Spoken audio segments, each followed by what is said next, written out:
Hey, oh, let's go. Let's go. Welcome back to the Roaring Peacock podcast, where we talk about Leeds United and various other things, as you're probably aware of if you've listened to one of our pods before.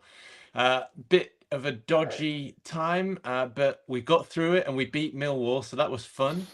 Not so fun for their 391 fans, but it was good of them to turn up, wasn't it? Nice of them to come on their skateboard. So we'll be talking about that game, obviously, and then another lunchtime kickoff in London at QPR, where we're really famous for doing well in London. So we'll be talking about that as well. My name's Adonis. To discuss all of that and much, much more, we're joined by the Machiavellian Northern Prince, Big Mac, Ewan. Good evening, ladies, gentlemen, everything in between. How are we? You did this sort of like in and out of focus, like French film. I quite like it. Like it. It's very arty. And speaking of films, Barney joining us from the set of Apocalypse Now. Oh, really? How's it going? Barney from the Apocalypse, you might say. Just learned about physics before we went live. Yeah. And if you are listening to the pod, basically, if I can describe what's happened to Barney. Actually, Matt, do you want to describe it? That scene from Apocalypse Now. Well, it's the one. Who's the guy? Charlie Sheen, one of the Sheens. Martin. He kind of comes out. Yeah, he comes out of the water, doesn't he? And it's very obviously his jungle is lit up by fire and he's got the war paint on. And Barney, when he came on, looked similar to that with a pair of headphones on from Harrogate. If that can be done. Harrogate Now. Indeed. Apocalypse Harrogate. Apocalypse fucking Starbeck. Well, that's putting you down, Starbeck. That's the rough bit, isn't it? If that's where I actually live, Starbeck. I'm winding you up. I'll tell you what, Harrogate, it's like Apocalypse for the roadworks at the moment. Roadworks? Oh, let's not. Yeah.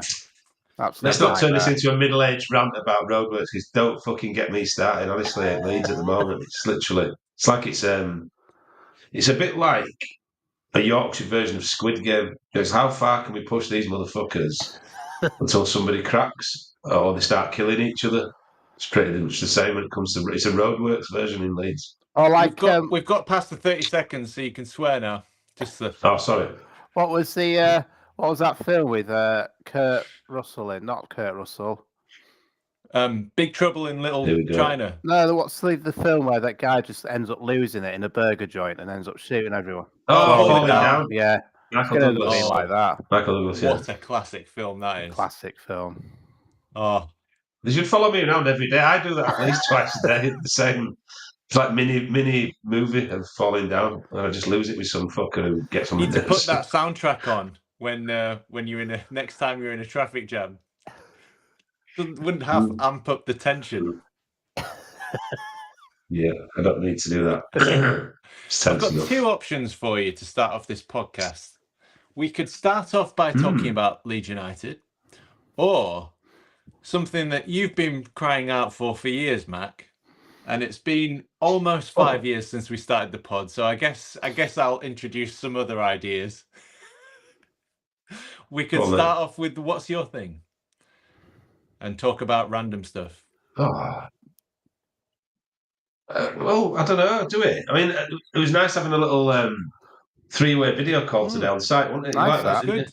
Yeah. So where the bodies were buried. So where you hid all your that's right. Showed my drug stash. Secret places. Yeah, indeed. I'll just decline that phone call. My thing. So, television-wise, we always kind of go through the. I haven't got a drug stash back. So your metal detector, where you're still at it, patting down the young people of Leeds. Be careful. Let's move on from that. Television, 1,000 Blows. I think I mentioned it to you the other night, actually. Stephen Graham, boxing, East End of London, Victorian Times, very good. watched the first couple the other night, and it's excellent. So, anybody's looking for something to watch that. It's great. That's my telly thing.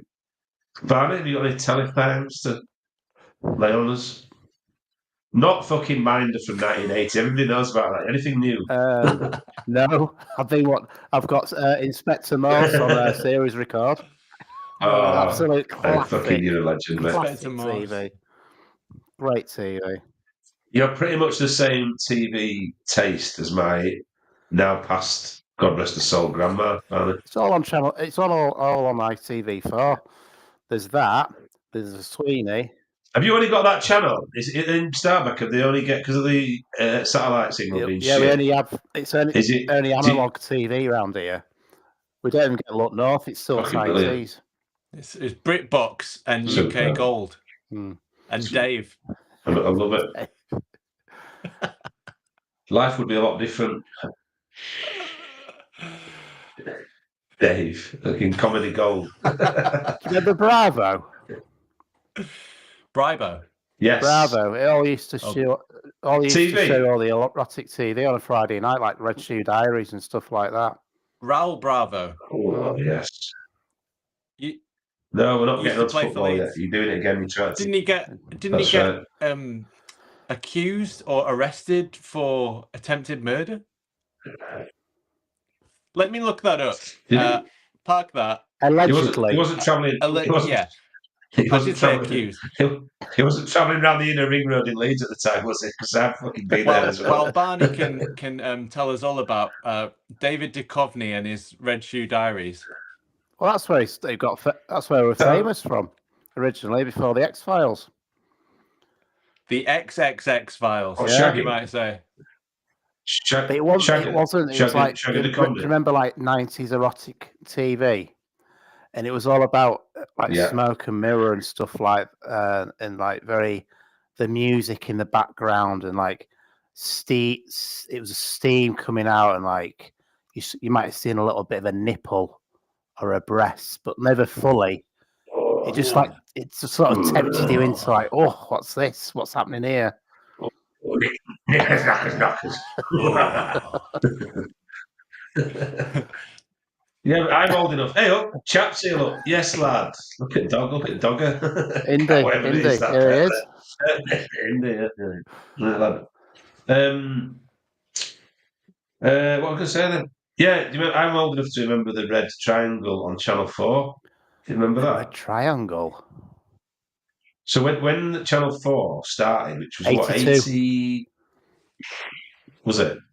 So I reckon within a year or two of that starting, about it's stuck in the 80s. I'm telling you, I've got an 8 point. That's an 8 litre one. That I've got an 8.4% Northern Bruco IPA, and Barney's on the old Hinnikini.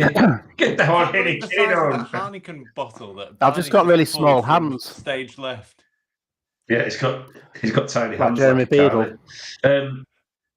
Yeah, wanking claw. You haven't got a wanking claw like Jeremy Beadle. I would say one of my favourite jokes of all time. He's got a small willy, but on the other hand, it's quite big. Wow. I went off quite 6:10. Here we go. Here we go. I'm not sure about that. That's why we leave it till the end, by the way. Starting the madness at the top of the show. I've just realised why we don't do it. But no, so the red triangle was basically at like past the watershed on Channel 4 in like mid-80s. There was a little red triangle came on in the corner of the screen, and that meant it was time for filth. Cinematic filth. And it could have been anything. It could have been Swedish erotic movie, but some of it was absolute pure Frankie Vaughan, like legitimate pornographic movies. It was good times. 13, 14 years of age, little teenage Ewan's eyes popping out of his head. What's all this about then? Well, this is all right, isn't it? I thought telly was shit. The grandma don't put this on when I'm staying with them. He used to get embarrassing enough when he sat with mum and dad and there was like a wildlife film on with like elephants at it or baboon shagging, but this was like different gravy. This was the real deal. So like French art movies with lots of sex, yeah. So yeah. I remember watching Eurotrash from my grandma and granddad. That was a Eurotrash. Good. Channel weird. 5. That's weird. Antoine. Yeah. Quan? Oh, it's Antoine. And the famous fashion designer as well. That's right. Yeah, what was he called? John Gaultier. Because there was John Paul Flemish Gaultier guy, and he used to go, nice, like that. That's right. Yeah, that's right. Like he was trying to do an impression of the jazz guy off the Fast Club. Yeah. Yeah, nice. Jazz, nice. Nice. What else is my thing? Yeah, obviously I've been noticing my thing as well, of course, is the fact that I've been pretty famous the last couple of weeks because we did our graduation. So if you've been reading the Yorkshire Post or been on LinkedIn, you might have seen my mush with Brian Dean. No less of this parish. In off the Barfoot Canton, Brian Dean. So yeah, I was with Brian. We did an event together with a lovely man called Vinnie Rose from Barclays Bank, and that's not rhyming slang. And some of my colleagues that we do amazing work helping young people and adults find work in the construction industry in Leeds. So we had a big graduation on Thursday, and me and Brian did a Q&A. It was great. It was all about his life as a 15, 16, 17, almost of the young people who were graduating at that age. And he talked about some of the challenges and adversity he'd faced as a young footballer trying to make it. The thing about Brian Dean is, right, so I assume my dad coached him for 4 years as a kid, and my dad loves him, and he still calls my dad Sir or Mr. Metcalf, which, you can tell about the kind of deference that's, that kind of, is it deference? Defecation? the kind of respect he's got from my dad, and vice versa, mutual respect. And no, honestly, don't. I told you I was in a fucking mad mood. So he's very deferential towards my father, as he coached him for years through his formative years in football. And but I always assumed Brian went from Leeds City boys straight into the Leeds United system. He's kind of come. Clearly not. And he told a story about the fact that Adonis finished. Donny, you have a minute to yourself, mate. We'll come back to you. To my father. I know. But Brian didn't. So what happened with Brian was he was at Leeds United. He's fucking finished. He was at Leeds as a schoolboy, and he wasn't offered a contract. How is defecation the first word that beginning with D that came to your mind? Oh, definitely. Your brain, the way your brain works, your subconscious, like searching around for the word would begin with D. Defecation. There you go. Conscious. There you go. You would have fun with that. Because I'd thrown deferential in there, then thought, is it deferential? I thought I might have just thrown defecation in there as well. It could be just equally as applicable to that sentence. Anyway, as I was saying, so Brian got let go by Leeds and ended up playing for Yorkshire Amateurs, which is where I played and where many great Leeds United footballers played. David Batty, Aaron Lennon, Micah Richards, my good self, Lutel James, a lot of professional footballers went through Yorkshire Amateurs. And he went to Yorkshire Amateurs to play, and at that time it was heavily, quite a white orientated team. There's a couple of West Indian guys in the team, black guys in the team, and Brian was one. When he went away from Leeds United, he was saying he was working as a glass collector in Foxes, and he was sweeping petrol forecourts, really. So they used to hide from the mates on the bus because they were embarrassed about the jobs they did, but they were clearly driven enough to get a job doing anything to earn a bit of extra cash. So, really good story about adversity and willing to do anything just to better yourself and learn the hard way in some respect. And it probably made him the footballer that he was. But yeah, cutting to the chase about the football story, he played for Yorkshire Amateurs in a game against, I think it was Mandela Centre, which was again the complete opposite, so very Chapeltown, West Indian community orientated side. And they were giving him grief because it was like, break his fucking legs, man. It's like, he's traitor. Really? Was it that bad? Yeah. Because on the touchline, I mean, I played for Prince Philip for you, so I know exactly what it was like. There would be 100 people watching that West Indian, the Mandela Centre, Ford Green, Prince Philip's when I played for them. Huge support from like the local community came out to watch, even if it was just a league game or whatever. But this was a big game. Yorkshire Amateurs against Mandela was like a local derby almost, and so there was people like saying, "Do him in," and literally he goes for a ball, and he told me the kid's name. I won't mention it, and I know this kid did him, broke his fib, dislocated his ankle in one tackle. Now Brian at that time, 16-year-old, whatever, he was a tall, thin, strong, physically strong kid, but thin, really thin. And snapped him. 8-month recovery. Bear in mind, he'd just been released from Leeds United. That, in my opinion, is his opportunity to quit in it and think, I'm finished. I've had this really bad injury. I've been released from Leeds. And 8 months after he started his recovery, he was able to play again. He wrote to Doncaster Rovers, and luckily, one of the scouts who was at Leeds when he was there really liked him. Was at Adonis and invited him for a trial, and the rest history. He went to Doncaster, got in, and he was sort of telling the story to the young people that we were working with as a kind of, this is how life is. You get knockbacks, and you have to keep being, deal with adversity in the right way and keep going, and don't let anybody, Luke Telltale says this a lot. Don't let any one man's opinion as a footballer define what you become, because football's an opinions game. So somebody might tell you the worst footballer on planet, you're never going to make it, and the next guy thinks you're amazing. So he found a person that believed in him and thought he could be a really good player and wanted to invest in him. Went to Donny, and the rest history. Over 700, 500 games, scored the first goal in the Premier League against Man United. He scored the first. Yeah, it was a bit of a first man, wasn't it? Because he scored the first ever goal at the Walker Stadium when Leicester moved from Filbert Street.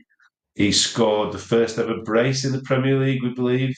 So he was like one of those players that sort of seemed to get in there first, and he did an amazing job of sort of selling that to the young people that we and saying, use the experience that we provided as a platform to go on to the next thing, which, his journey was, Doncaster, Leeds, Sheffield, Benfica, Middlesbrough, Sunderland, Leeds again. He'd been around a bit, more clubs than Tiger Woods. I joked in my Q&A with him, but great goal scorer, great person, and a good story. So probably waffled on for ages. But that was my thing from the last couple of weeks, and obviously we got a bit of celebratory stuff on socials and press around that event, and it was fantastic, very life affirming and inspiring stuff. Amazing. I mean, I remember Dino because that was one of my first games. Was Leeds 2, Manchester United 1, and Dino obviously scored the winner. And that was really the moment that I fell in love, with the club. I think it was like maybe my fourth game. So we'd gone to one game in the 93-94 season against Everton, 30th of April, 3-0 victory. And then I loved it so much that me and my mum got season tickets for the next season. And then that was like the third game or something where we beat Scum. So so Dino's etched into my heart. Barney, memories of. So what year will that have been? Sorry, it was September 1994. Because I was at that game. David Weatherall header. Sort of almost. Yeah, I was in the West Stand. I think it was a penalty, exactly wasn't it? Was it Cantona with the penalty? I think so. Or was it? No, I don't think it was. It might have been.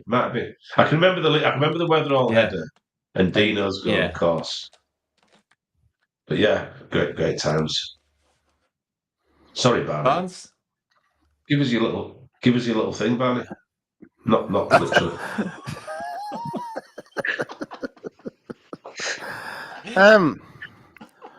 Well, after that, I haven't done a lot really. I feel a bit of a fraud. Had a new bathroom fitted, and that's about it. It looks well there. Cantona penalty yet? Yeah. Okay. Oh dear. Absolutely nothing else. That's it. That's me. From looking good, and nothing else. Living life well. Paul Hombo says, "Evening, lads." Evening. Evening, Paul. How are we doing? Good to see you. Oh, rightio. Well, I think we found out why we don't do what's your thing at the start of the pod. I don't know. You like it? Pros and cons, I guess, is probably the overriding feeling. Well, what have we had? We've had wank claw and defecation on him. He defecated my father.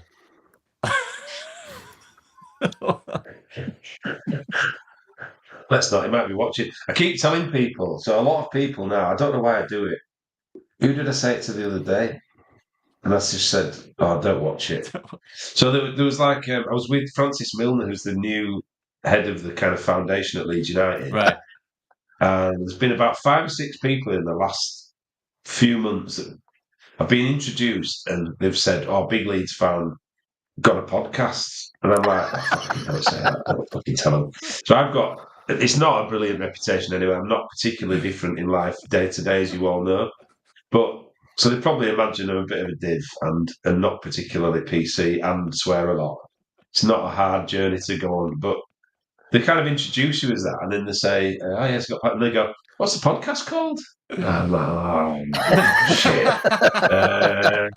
Ought to know better. Because I just can't think of rather be Leeds. And then eventually, I'm really proud of what we've done, don't get me wrong, but I just think, oh, they're going to watch this and think, oh my God, who are we entrusting our youth to, and what are we giving huge amounts of funding to? This lunatic that every other word. My mum said, I like the podcast, but every other word's an F with you. So I'm consciously trying to stop doing it, but it's really difficult.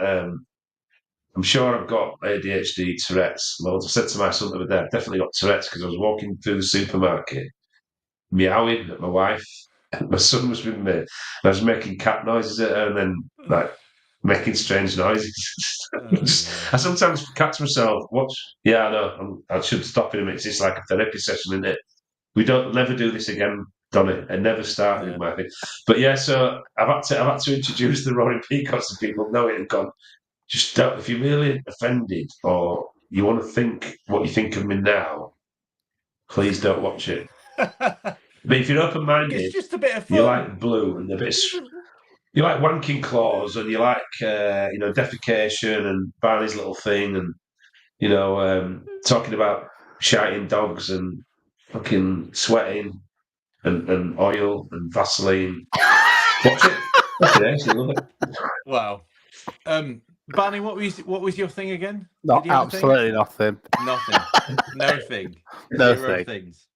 It looks like he's in a sunbed. He's getting a suntan while he's sat. Well, my thing is that I did my court reporting exam this week. I did it yesterday. So there was an enormous amount of revision that went in the preparation of doing that. But it's over now. I don't have to remember the Children and Young Persons Act 1933 and the specific sections which define, the allowance of journalists to make reports in youth courts, but public are not able to go in Section 47, just in case, or the definitions of the restrictions of it, Section 49, or any of the other acts or sections or years or technicalities that go into media law. That's it.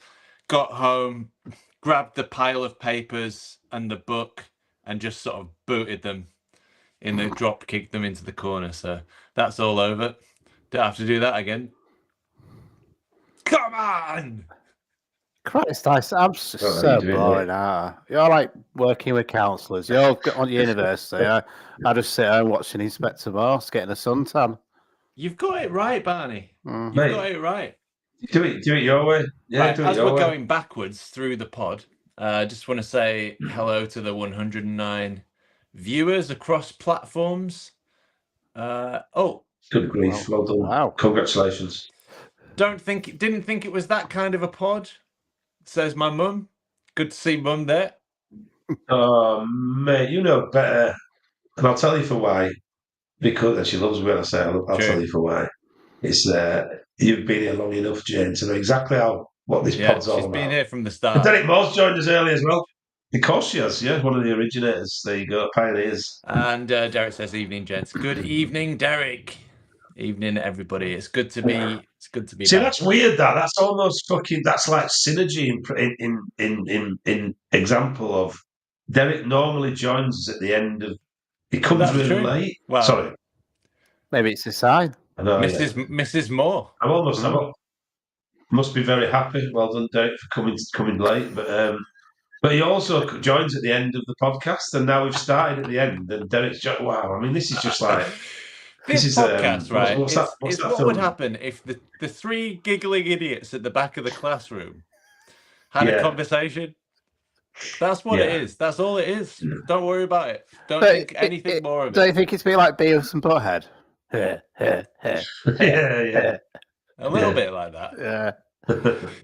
Yeah. Right then, so we're going backwards. So on this date, Friday the 13th of March, Albert Johannesson. We salute you, sir. Of this parish, yeah.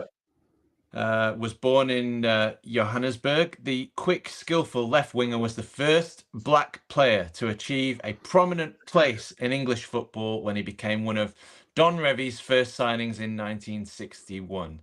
After helping Leeds to promotion by finishing at as United's top scorer in the 1962-63 season, he became the first black player to play in an FA Cup final in 1965. Albert, we salute you. I used to go drinking in the Highwood where I was drinking. It was great. He always wanted to buy everybody a drink, and we're like, "I'll put your money away, Albert. We'll buy you a drink." Yeah, it was a lovely, man. And his son, his grandson is Carl Johansson, who was obviously the boxer from Leeds that was the originator of walking into marching on together before Josh did it and made it so famous. One of the great pioneers and a very proud moment for the club, I think. See, he was the top goal scorer in 62. 1962-63 season. How many goals? Well, you didn't tell me that. Fucking hell, we didn't practice this, did we? No. No, it doesn't matter. You can't just ask me questions like that. See, stats know that kind of shit. Get him back on. We used to have stats. We used to have Andrew Dalton on this show. Get Dalton that is a question for him. Get Dalton. He's not good for much, but I tell you what, he fucking don't answer to that straight away. Boom, fucking on top of me there. But you know what? Not enough spoken about that. I don't think. I didn't know that until you just mentioned it.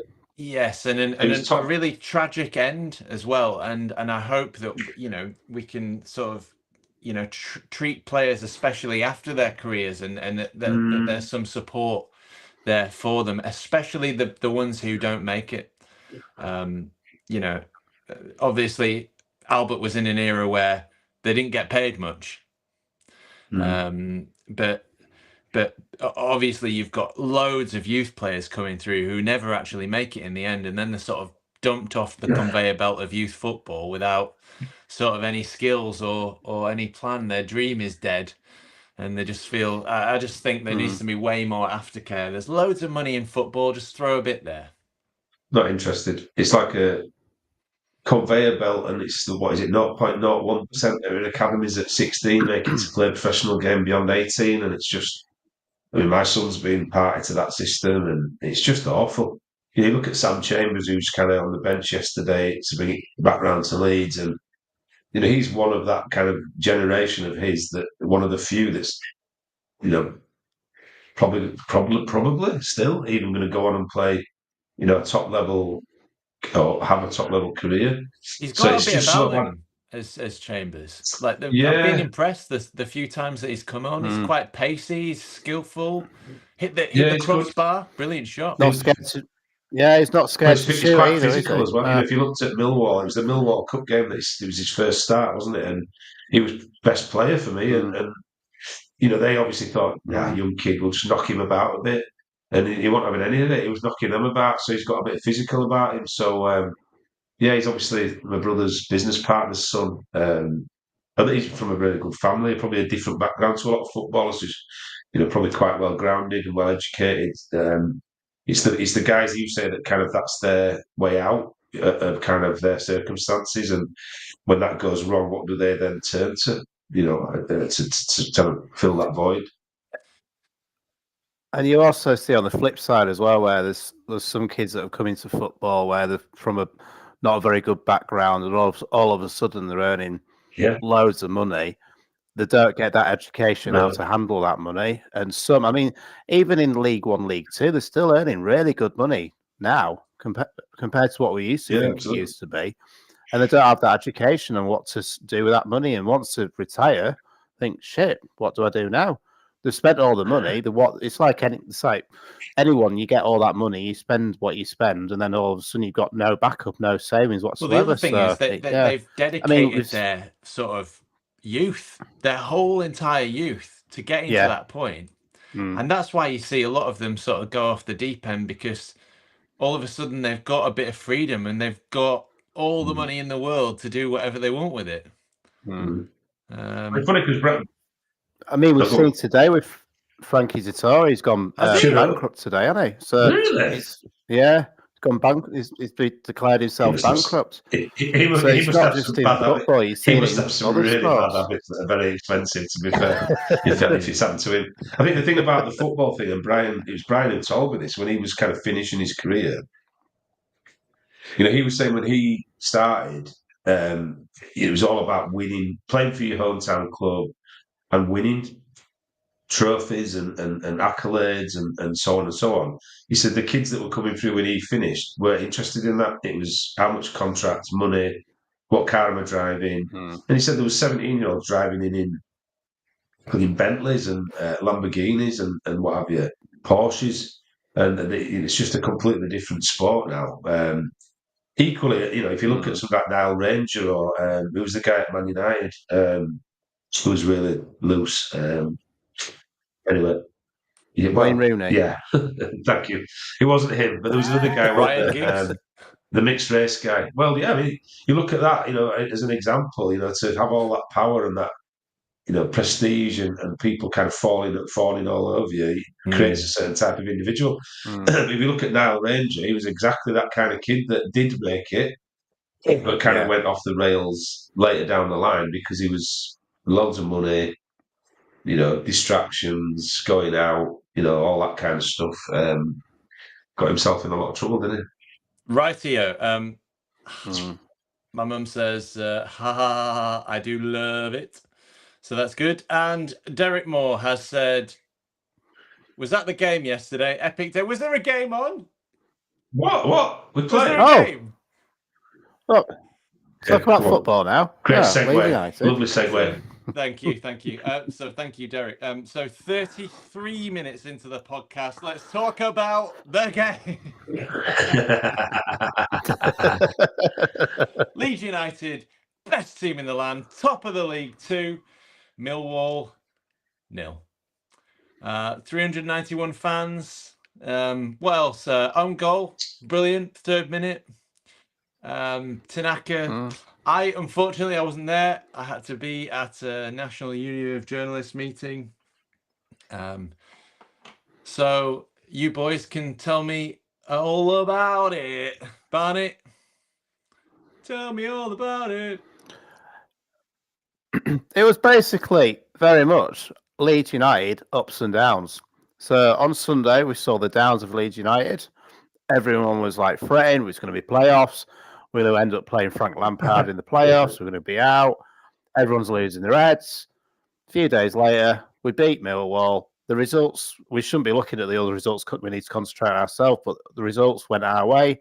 And all of a sudden, we're 2 points ahead again. And it's back in. It was always in our hands anyway, but we've got that advantage again.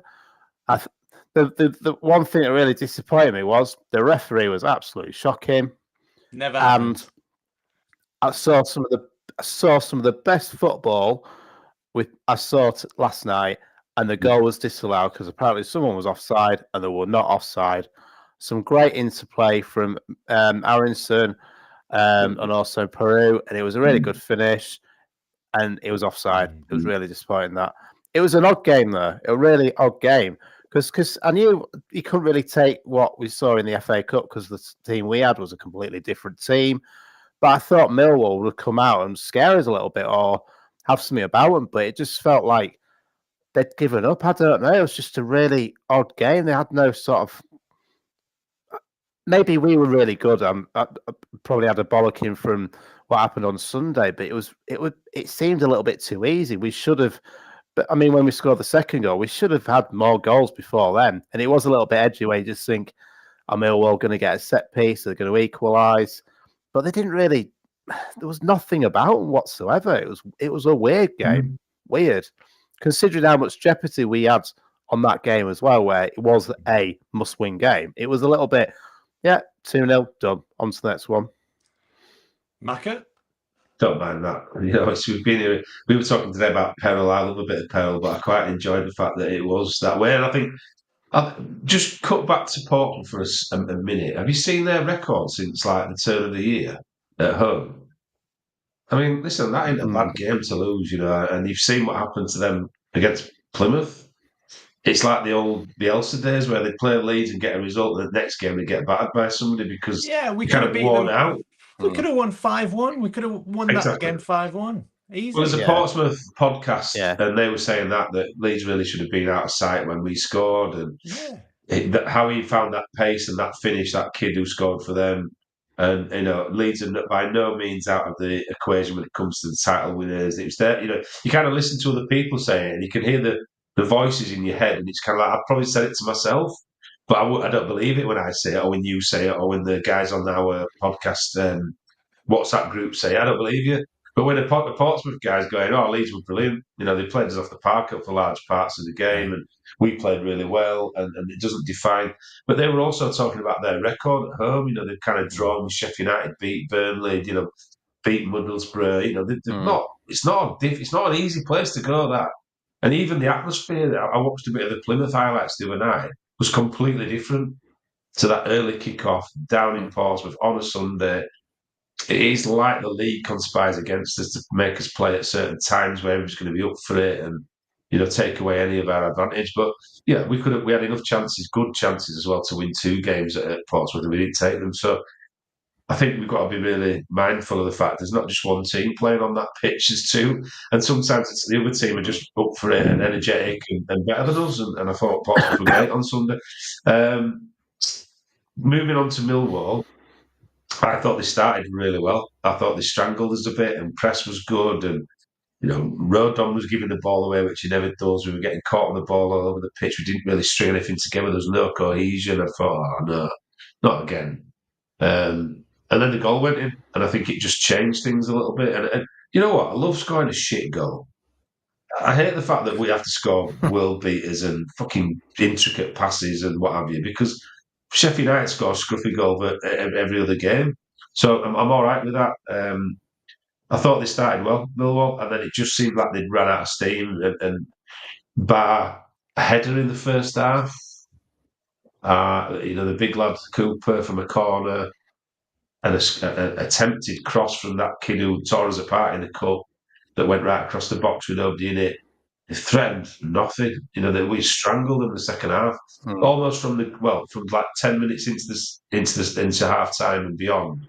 We just strangled them. They hardly created a thing. We're almost letting that Cooper have the ball. It was like, give it to him, let him have it, because he's just going to try and dink it to that lad on the left wing, and they created very little. I thought Leeds were good, and it was one of them games where the performance didn't actually matter. It was the result that mattered. The offside goal, to put an end to the blip or the little blip that we had. I thought there was some great. I mean, Rothwell, Strike, Rodon, Tanaka, Piru. I thought were great last night. I was probably one of Aronson's better games in a while. Well, I think with Aronson that second goal, he did a lot of work to get that second goal going as well, with the quick passing and then the turn of pace and like taking a player out. So Tanaka had that. I'm not going to change my mind. I don't like him or rate him, but I thought he had one of his better games last night. But I also thought I think Farker needs to be really careful, because for me, with the games coming thick and fast, Sunday, Wednesday, Saturday. He's got to trust some of the people on the bench at some point, because I think he's burning people out. I think Aronson's looking a bit burnt. He actually had a good game, as I say. I thought James was really poor last night and looked really tired. So there's certain individuals where I can sort of look, and I'm not digging them out, where I think they're looking a bit jaded, and it's almost like, do you bring when he was rotating it sort of after 10, 15 games in the season, and Nonto was coming in, Ramazan was coming in, thought it worked really well. And I think we're getting to that point again now where he's got to trust his swing, and you've got these players at your disposal. Most teams would have those players in their starting 11. You've got to start shifting it about a bit, because I thought James was times where he'd normally burn people off and try and get in the box or get to the byline, and he was just sort of coming back and he looks tired. But can James get a little muscle strain maybe to stop him from going on international break? Well, we talked about this last season, didn't we? That was the catalyst for our capitulation, really. I'm less paranoid now. Yeah, because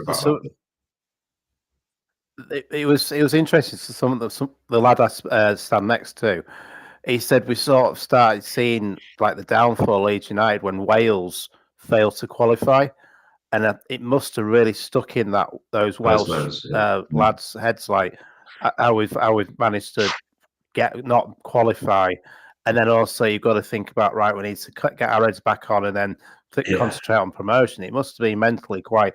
And I know what people are going to say, that's the sportsman's job, but mentally that's quite hard. I wouldn't say it was a mental thing. I'd say it's an emotional thing. And men don't talk about their emotions. It's a cliche, but it's true.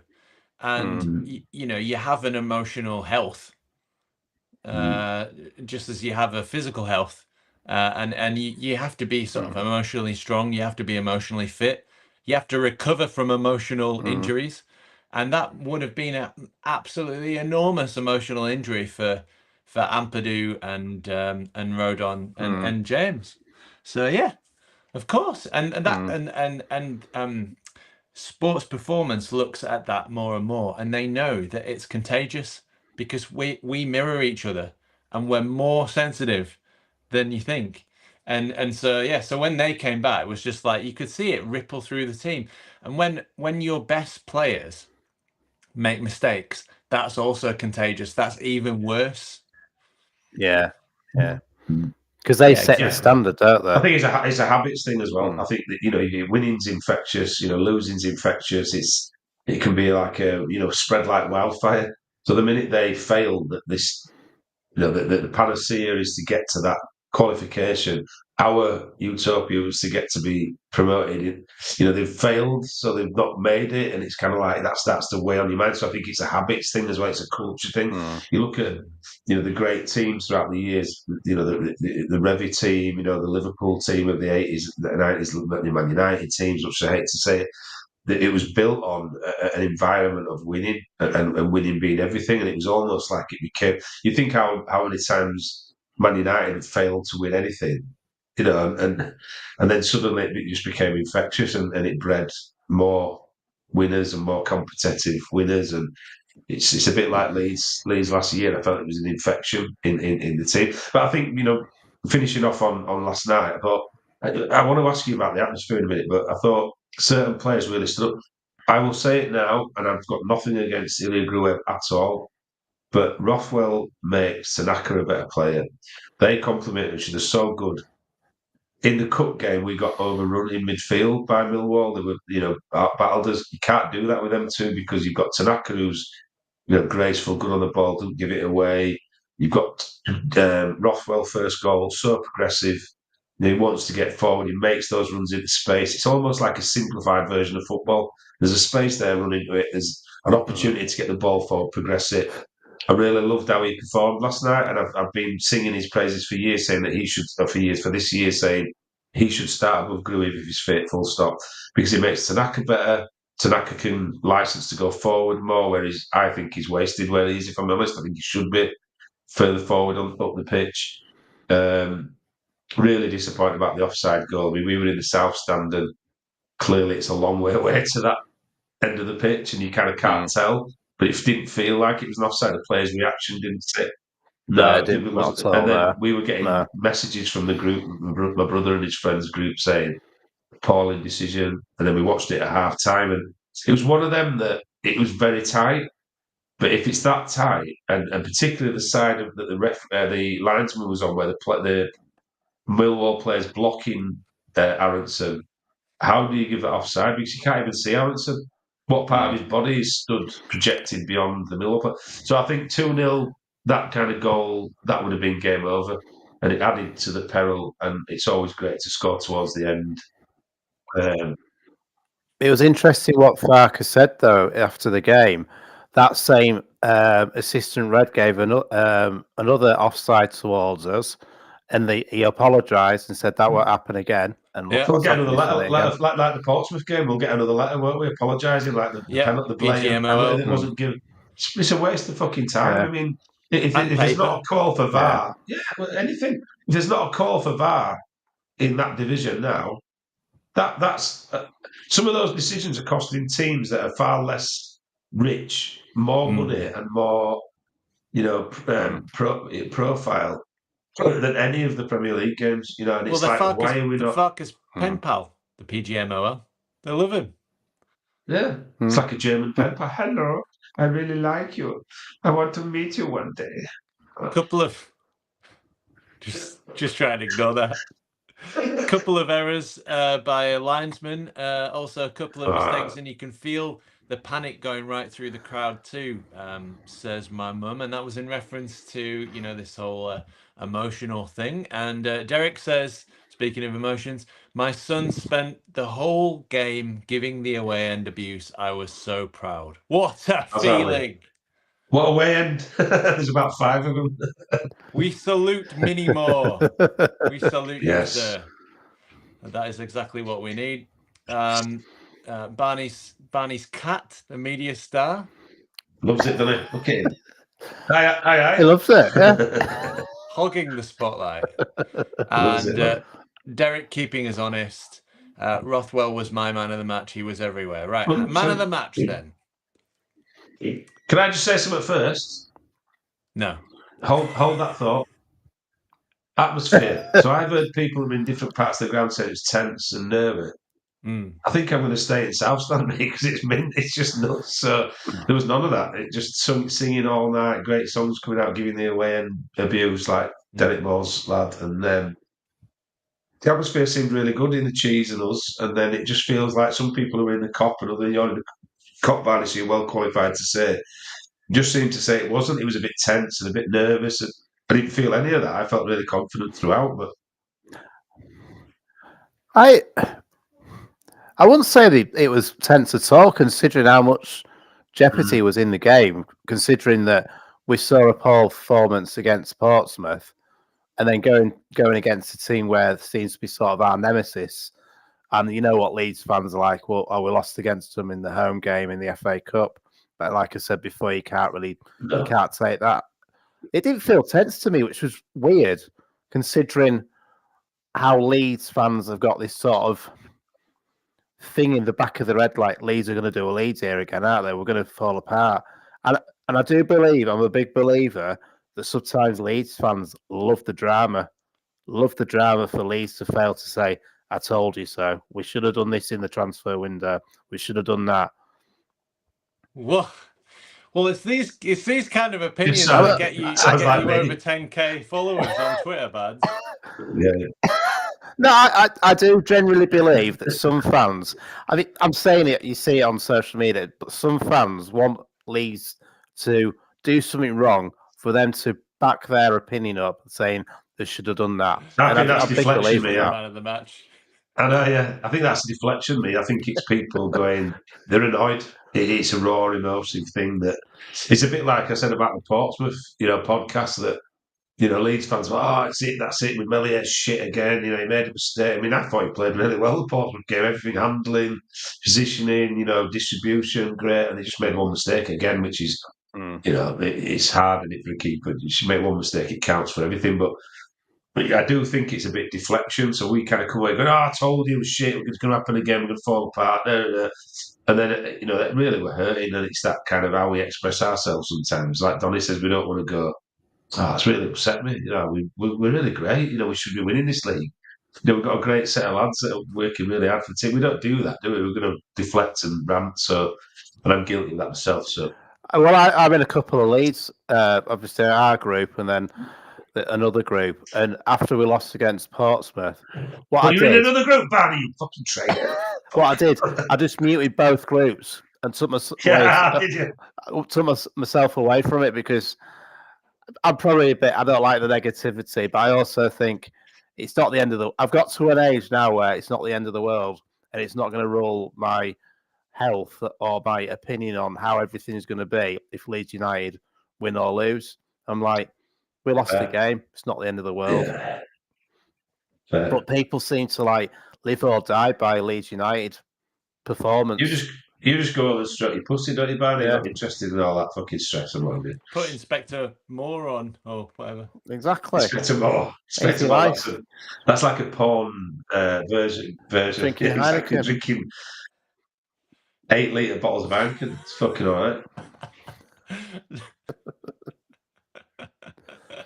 Rightio. In fact, you could do. You've done Apocalypse Now. You could do James Bond now and get Indy on your lap and do a. I've been expecting you, Mr. Bond.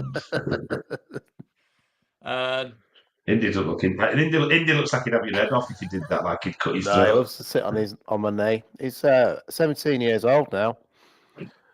Easy life for him. He looks like he's got character. I like Indy. Didn't think the atmosphere was tense last night. No. Millwall didn't threaten, so no real jeopardy. Says my mum. So that was the atmosphere. Should we do man of the match now? Okay. So for score, have it down as, can you guess? Rothwell. Tanaka with a score of 8.0. I imagine the goal gave him a bit of a boost in the ratings. Please let us know who your man of the match was in the chat. Should we start off with Barney? Barnes, you want to tell us your man of the match? It's a tough one between the two midfielders, really, but I'd say probably Tanaka. I thought he was a little bit off on Sunday against Portsmouth. He was a little bit lazy on the ball sometimes, but on last night he was on it, and he was back to his best, where he read the game well. And I don't want to start all like hipster about how we play football, but Tanaka is so good at our counter press. He's so good at winning that second ball all the time, and then finding the space, and then all of a sudden we're back in attack again. So yeah, Tanaka for me. Very good. And Maka? Rothwell. Yeah, I think we ran it. The game was run through the centre of midfield. It's that simple. And I thought Rothwell was outstanding. I love the energy he brings. I like how he progresses the ball.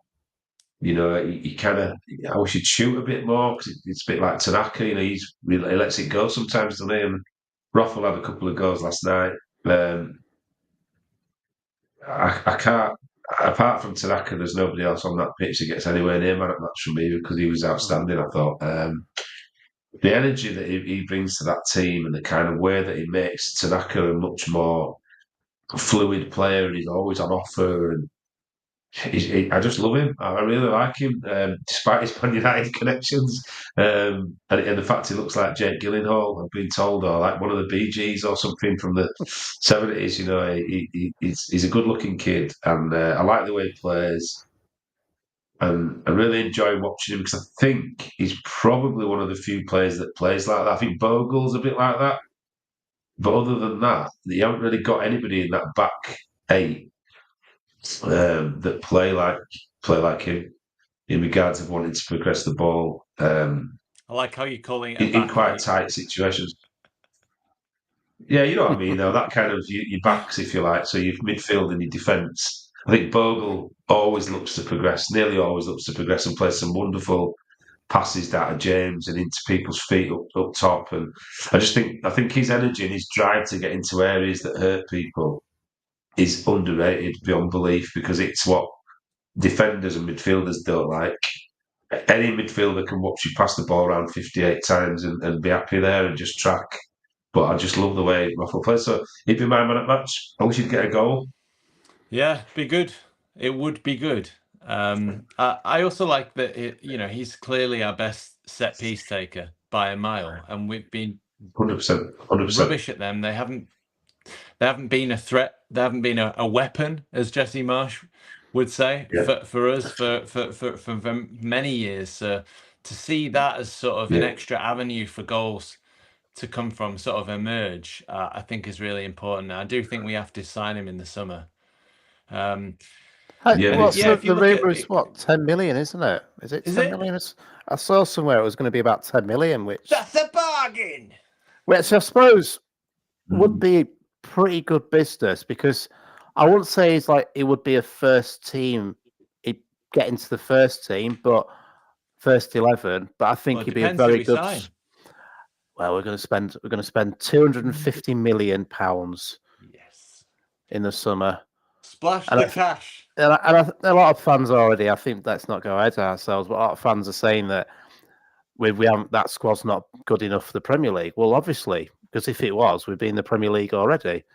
But I think we've still got a good selection of players there that could compete with a sprinkling of good quality players to come in as well. We don't need a team that's good enough for the Premier League. We need a team that's good enough for Europe. Yeah. Champions League, come on, let's go, baby. If we aim for a team like that in the summer transfer window, if we do end up getting promoted, then we might have a chance of staying up. Because if you see the quality that the teams in the Premier League have got now, I mean, even those teams down near the bottom, you've got Manchester United, for example.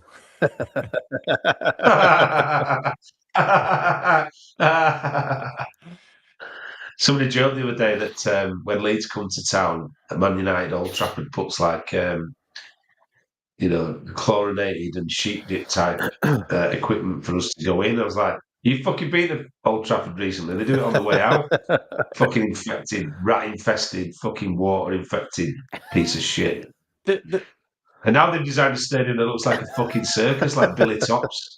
It's Billy Smart Circus, whatever it's called. The five teams in the Premier League that are outside, that are lowest down the table but outside the relegation zone, are Spurs in 13th, biggest, best stadium in the world. Manchester United, biggest football team in the world according to them. Yeah, biggest every week on Sky. Biggest club in the world.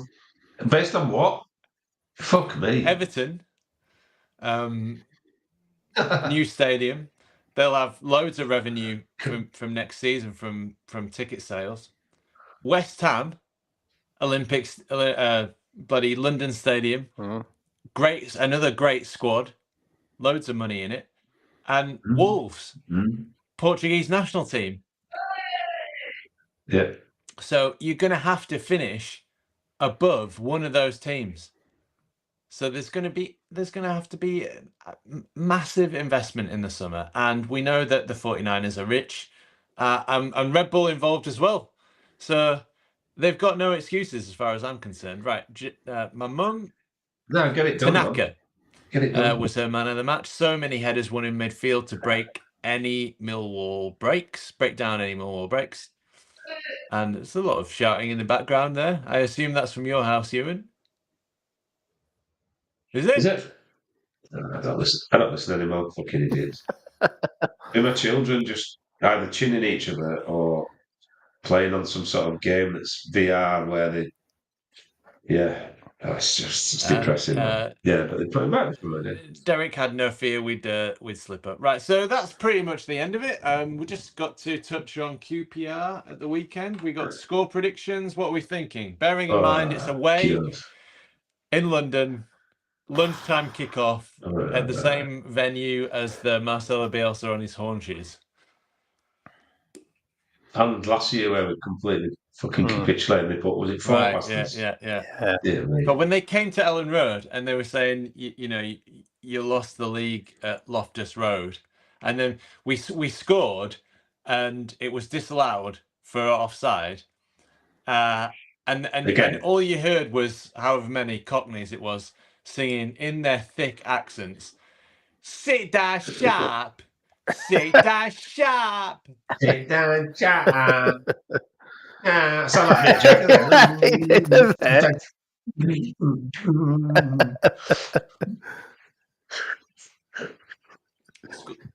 Yeah, wonderful. Sit down, child. Sit down, child. Yeah, fuck them. QPR, fucking nothing side. They're not even Cockneys. They're like fucking White City shopping centre, fucking Muppets. Do you know what? We're battering them. Fucking battering them. I'm telling you now. We've got scores to settle, and we've got a squad capable of delivering such retribution. So I believe that we will beat them. It's a horrible fucking time to play. It's the other thing is worth saying is everybody at them top 3 or 4 now.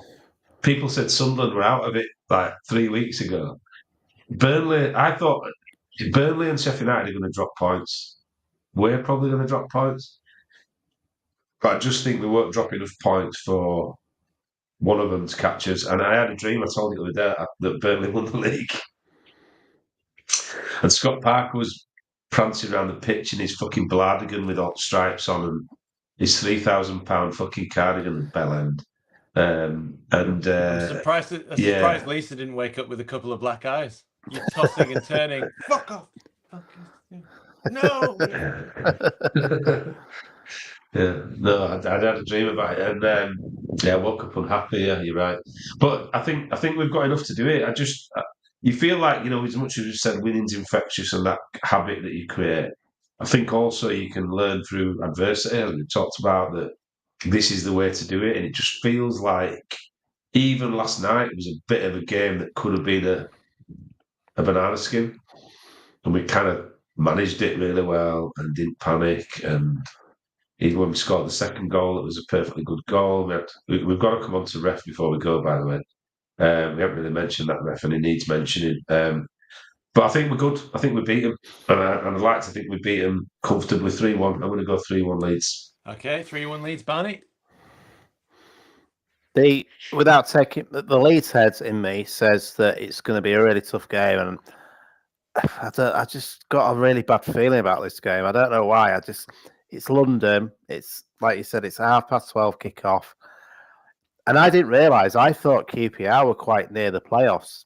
They're not at all. So it's one of those games where they don't really have to play for anything now. They're safe from relegation. It could be one of those games where they could play with a bit of freedom. I think it's gonna be a cagey 1-0 because there's a real issue with these early kickoffs, and we've just seen already that with the Preston games being changed to 12:30 now as well. So that's another early kickoff, and I mean Johnny Cooper puts me on Twitter about our kickoffs and early kickoffs and our results, and there's something underlining there that why are we losing those games? It's just if it was a 3 o'clock kickoff, I feel quite confident, but the fact it's a 12:30 kickoff, it's on TV, and I don't know. I'm just going to say cagey 1-0 win. I don't feel like we're going to be able to do what we do usually. Well, Derek's got the same sort of feeling as you have. Only thing that has me worried is the Saturday kickoff. And if you look at the stats that Johnny Cooper of Opta fame put up on X, Elon Musk's trademark X platform. So all of Leeds' games pre 3 p.m. played 10, won 2, drawn 5, lost 3. Goals scored 10, goals conceded 8, points 11, points per game 1.1, shot conversion 6%, and 1 goal per game on average. 3 p.m. onwards, games played 26, won 20, drawn 5, lost 1. Goals. Fucking hell, I take it all back. You are stats. Goals scored, that's amazing. I love them stats. 62. Goals conceded 15. Points 65 points. With a points per game of 2.5. Shot conversion is twice as good as well, so 14%. and goals per game 2.4 goals per game from 3 p.m. onwards. So it is a massive drop off. And if you talk about energy levels, and rhythm. What's happening then? Well, what's going on? All night, aren't they? Night owls. Yeah, we've got a team of vampires. Well, they come to life when the sun goes down. We had a theory that it was. Well, I know about that, but I had a theory that Farker's got a sex dungeon. should we go into Farker's sex dungeon or not? Should we leave that for another day? They've been locked up in a cage with a funnel in your mouth and a fucking dog collar around your neck. It takes it out of you. 3 o'clock in the morning. No, I love you. Bend over some more, my friend. I love to beat you. I love it. Schwinkelmein and Winky Holland. Yeah. No, let's move on. Just remember that. Do you know what? Remember that. Because this is the sort of stuff that makes you doubt whether you should tell anybody about this. Yeah, I know, yeah. I can't help myself. I'm a man who lives in the moment, and then every so often I regret the things that I say, but you know what? Fuck it. I'm 53 now, I'm not changing. So, I think the thing about the early kickoffs is, what I was trying to do was compare it. It's not the same, but when you were played at whatever level you played at, and you played, I fucking hated nighttime games. Me, no interest whatsoever. Like once it got past 6 or 7 o'clock, I wanted to be in the pub or at home. I had no interest in playing, competitive sport. So maybe it is just a mental thing. And I think I always think back about London. Yeah, I know, mate. You're used to it by now, Derek. Let's not kid ourselves. And Nora's just joined us just at the right moment for Daniel Farker's sex dungeon. Oh, hi, Nora. We should do a graph. Hi, Nora. Okay, now you know why you chose me as best man for your wedding, because I'm such an upstanding citizen and what's the speech? Moral compass. What's the speech, by the way? Yeah, thanks. Cheers, mate. It had nothing to do with sex dungeons. I did have a joke about sex in prison, so yeah, maybe I'm not.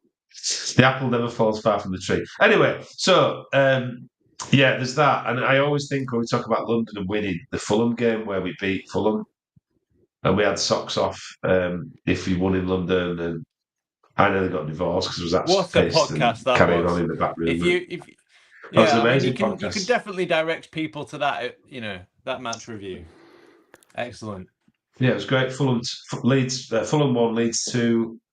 Great podcast. So we're going to do it again. We're going to be doing a podcast next week, lads.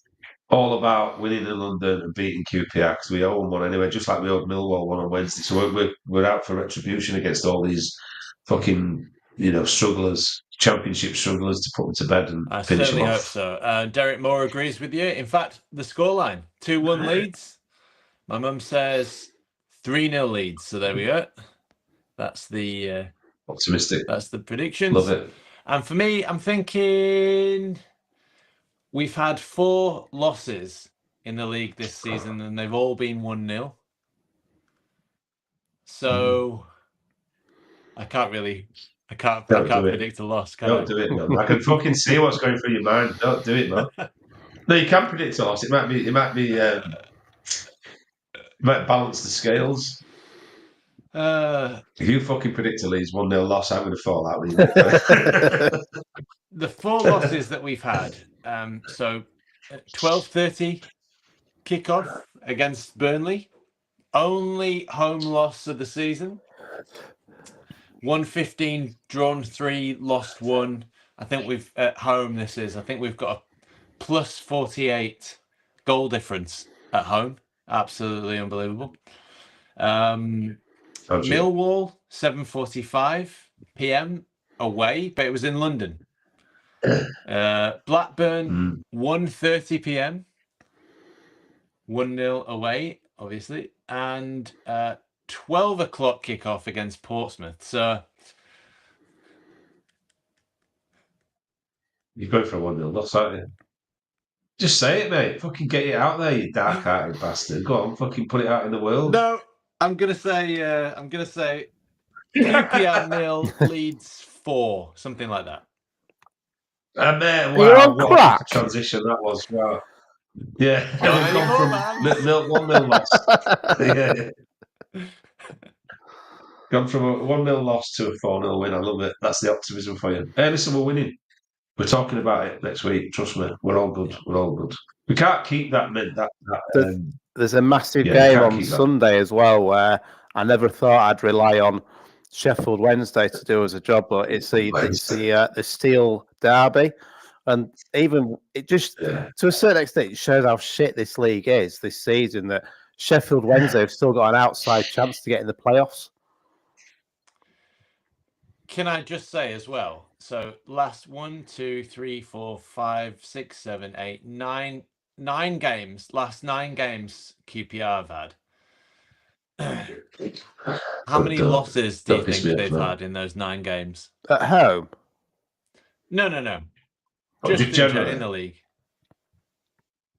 9 games. Last 9 games. 1. 7 losses. Oh, fucking hell. They're currently on a run of 4 losses in a row. That makes me feel worse now. I feel less optimistic now. No, we're good, man. No, we're good, man. We're good. Don't worry about it. Don't let it get to you, Barney. Do you know what it is about this game that's coming? Like you said, that it's the dee-da, doo-da, doo-da, dee-da derby on Sunday, isn't it? So I reckon Sheffield United drop points. Seriously. Don't know, Burnley got. I mean, Bristol City are going to have a say in it. Coventry are going to have a say. I mean, they're the teams you don't really want to play because they've got chances. They want to secure their playoff position as well.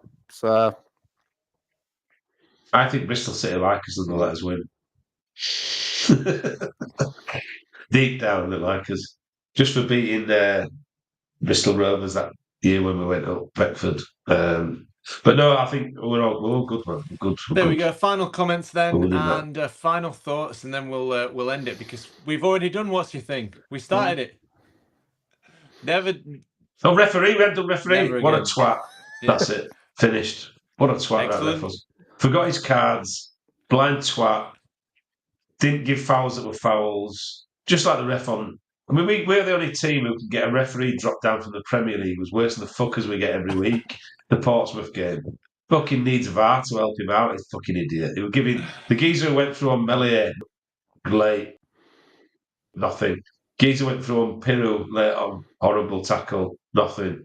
No bookings. Penalty missed. Shit. Right? So the one constant is we get shit refs every week. Every week. Home, away, whatever it is. Shit refs.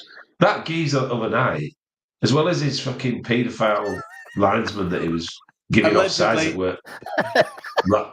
Allegedly, paedophile, touches kids. Linesman, right? You've got him who, I don't know, even being objective about it, right? Bogle should have been booked for pulling somebody back, right? It's a yellow card all week, nothing.